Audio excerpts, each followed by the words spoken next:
Hello, everyone. This is Manuel Vargas with Keller Williams Realty Landmark 1 and 2. And we are here with real estate attorney Steve Leunes in Astoria, Queens. How are you, Steve? Doing great. Yourself?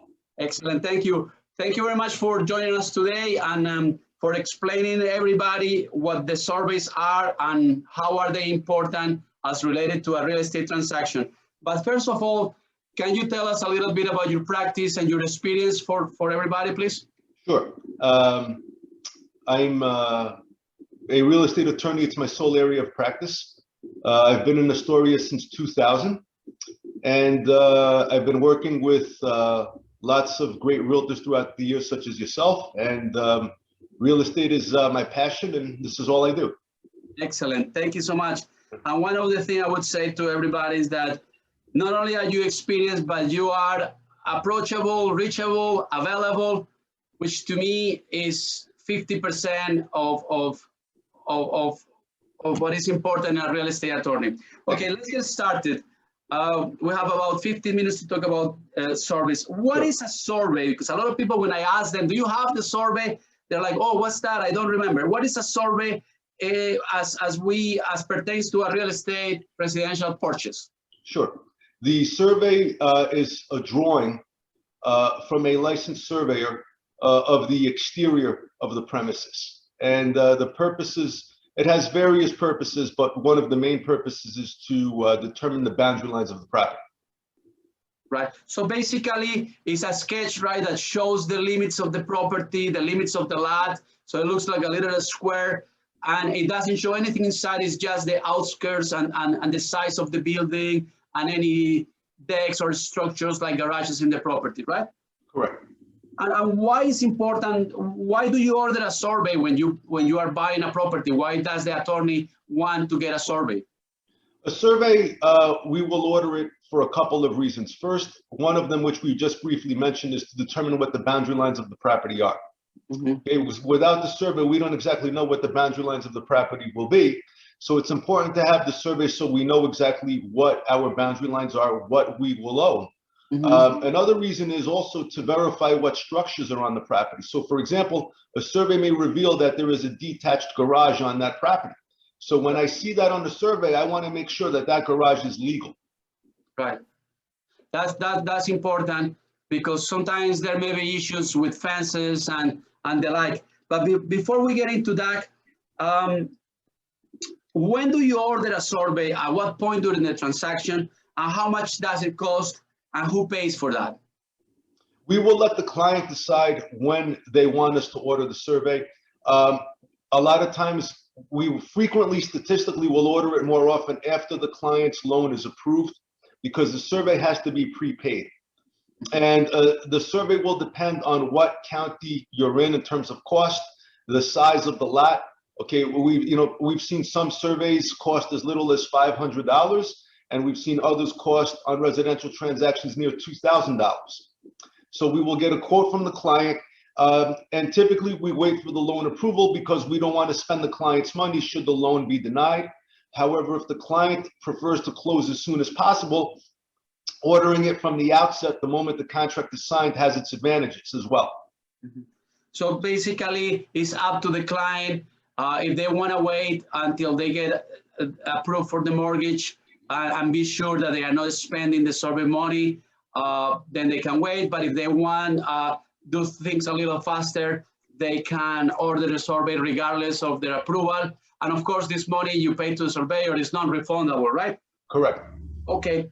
Now, I by doing my job and looking at the transactions, sometimes there is an older survey from the previous owner, and sometimes the buyer can use that, but you guys as attorneys order what is called a survey inspection.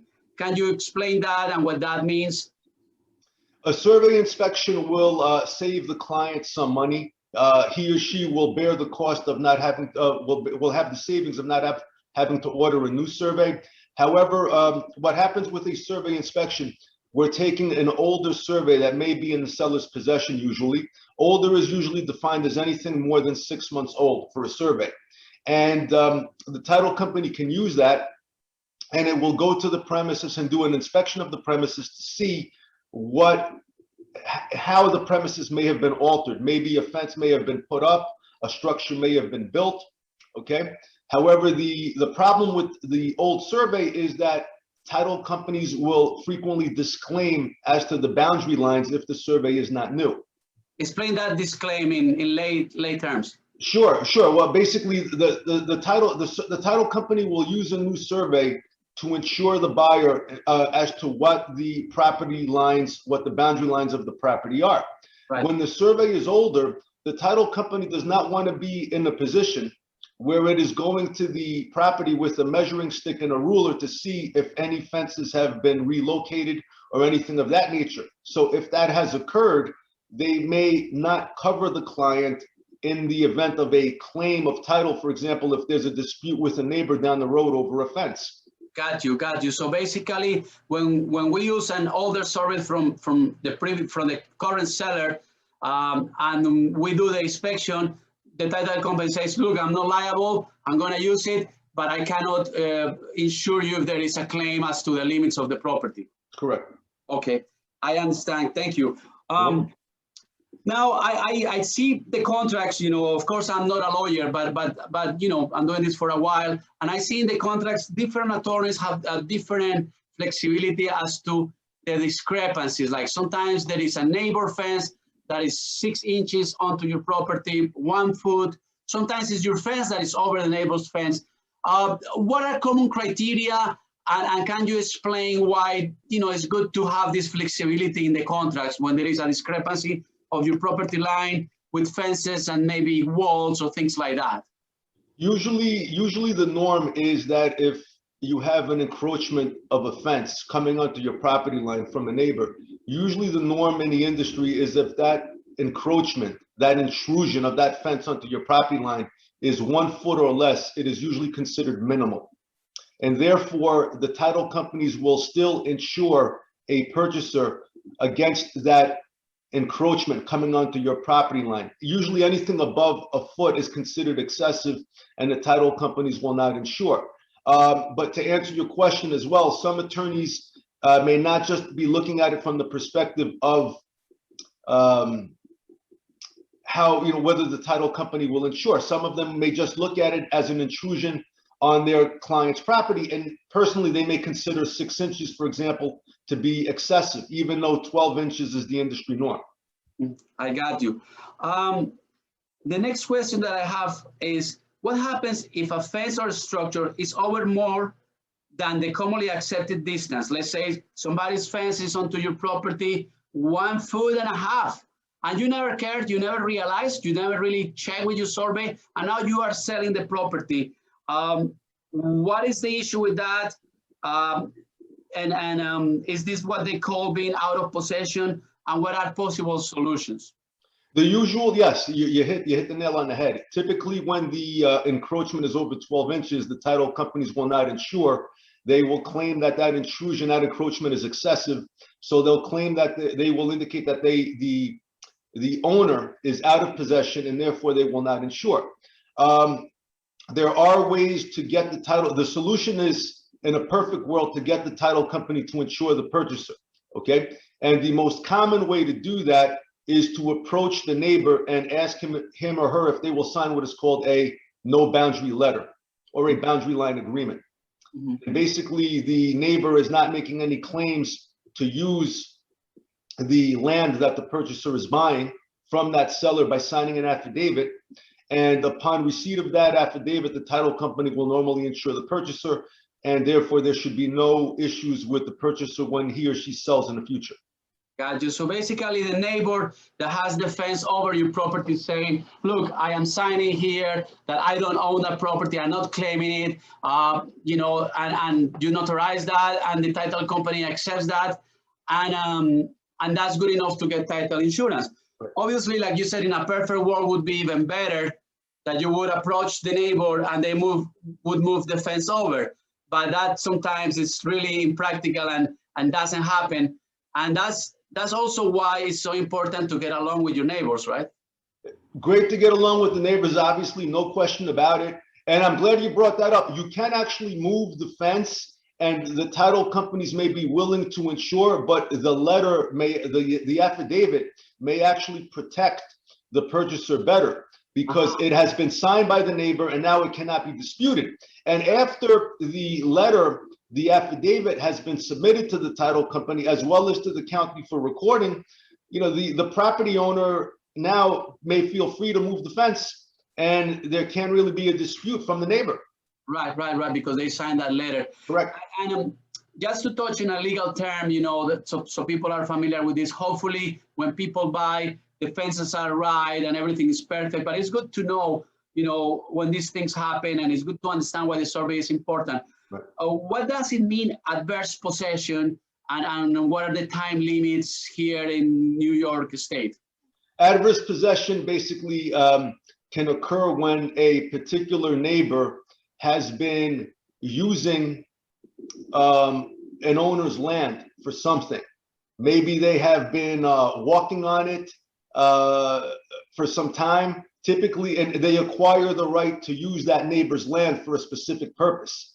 And if they've been doing it for about 10 years, okay, typically 10 years is the norm here in New York, they will acquire that right. So for example, if they built that fence, the neighbor built that fence and it's been on the property owner's land for in excess of 10 years, the neighbor can take the position that that fence can remain there. Right. So it's important to be aware of these fences and structure with your neighbors. Now I have the final question. I realize this is a pretty simple subject, but I get a lot of questions when I ask the people for, do you have the survey? What is the difference between a regular survey and an architectural survey? Sure, that's a very good question. We see that quite a bit often. We will frequently get clients who will bring to us a survey that was prepared for their architect, okay? And they will, if I'm representing a seller, for example, and they'll ask me to give it to the purchaser. The architectural survey is really prepared for the architect. Perhaps the seller made an alteration to the structure of the property. Maybe they made an addition, they built a garage, and they will need that architectural survey to submit to the building department of that town in order to get that structure legalized. But those architectural surveys cannot be used typically for a home purchase. That architectural survey has to be converted by the surveyor to a title survey that the title company can use. And in that title survey, the surveyor will certify or guarantee the survey to the parties involved on the transaction, which typically will be the purchaser, the purchaser's lender if they're buying with financing, as well as the purchaser's title company. So basically, the architectural survey, to put it in other words, is for the purpose of an architect and their calculations to do extensions or whatever other architectural processes. But the title survey is geared more toward getting insurance about the limits of your property. Yes. And the title company, that's what the title company wants. Yes. Very good. I think this has been great. Steve, thank you so much. Thank you. I will be in touch soon, and thank you for explaining to everybody. My pleasure. And so basically, we recommend this meeting is designed to help the client to give him or her a brief introduction, but they should consult with their own attorney, of course, for their specific case and further details. Perfect. One last question: that when people buy a house and they sign in a lot of papers and they get that survey at the end of the closing, where should be the survey? What should they do with it? Because people forget and they get all these papers, put them in some closet, and sometimes they forget. Well, they should always keep that survey because that's the title report, right? Yeah, they should keep that survey with the other documents that they acquired from their attorney when they purchased that property. That survey will tell them, of course, again, what the boundary lines are. In case there is ever an issue with the neighbor, they can always rely on that survey to clear up a possible problem, and perhaps even pass it on to their attorney when they go to sell in the future for informational purposes as well. Oh, one thing that we were forgetting. Can you explain very briefly what the survey reading is? The survey reading is basically whether the survey is old, based on what we discussed earlier, and a survey inspection is done, or whether the survey is new, the title company will basically put on paper the details of the survey, the measurements, whether or not there are any encroachments. Okay, they basically they put their findings after examining the survey on paper, and the title company relies on those findings to properly insure title. Perfect. Thank you so much. We'll be in touch. And Pleasure. thanks again. Thank you. Bye-bye. Well, bye-bye.